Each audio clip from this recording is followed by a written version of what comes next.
All right, so we're just going to talk about the progression of Jiu Jitsu. So this is really important when you're starting off Jiu Jitsu, whether you're doing this from a sport perspective, self-defense perspective, or otherwise, that there is a path that we want to follow when we're grappling. So Jiu Jitsu always starts off on the feet, so Luke and I are going to be here, and the very first thing that I'm going to look to do is take this scenario to the mat. So we always start off with a high five and fist bump, and then I'm going to look for a takedown. So I'm just going to come in with a simple double leg takedown here, and take Luke down onto the mat. Now we're actually into grappling. So from here,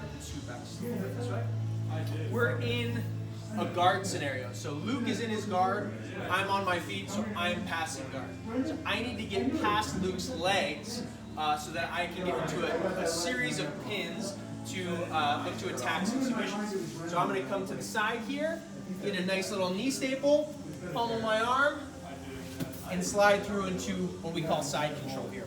So this is the first of a series of pins where we have different attacks that we can employ to look for the submission that we're going for all the time. From here, I'm going to build my base, bring my knee up, and get into knee on belly. This is another pin where we'll score points in sport jiu-jitsu. So from side control to knee on belly, this is where I'm going to actually score some points. If we were in mixed martial arts or self-defense, I can now throw strikes from a better trajectory up high.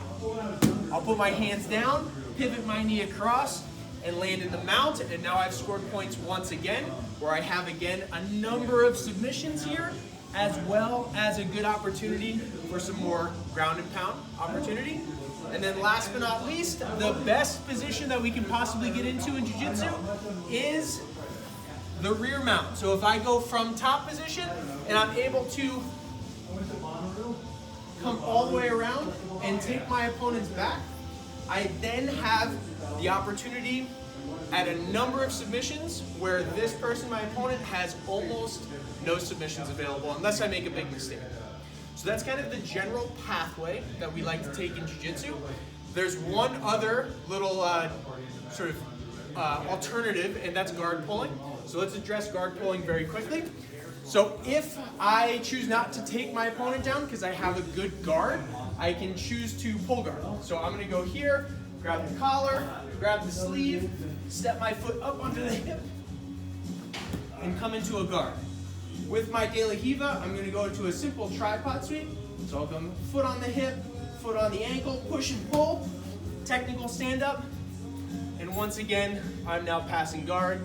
I can come through, side control, knee on belly, mount, and lastly,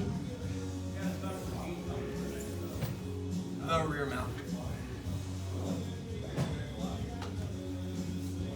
So once again, this is just like the general pathway that we like to take in Jiu-Jitsu, how we can use the framework of sport Jiu-Jitsu to score points if we're a competitive Jiu-Jitsu athlete, or if we're looking to use that framework for self-defense purposes.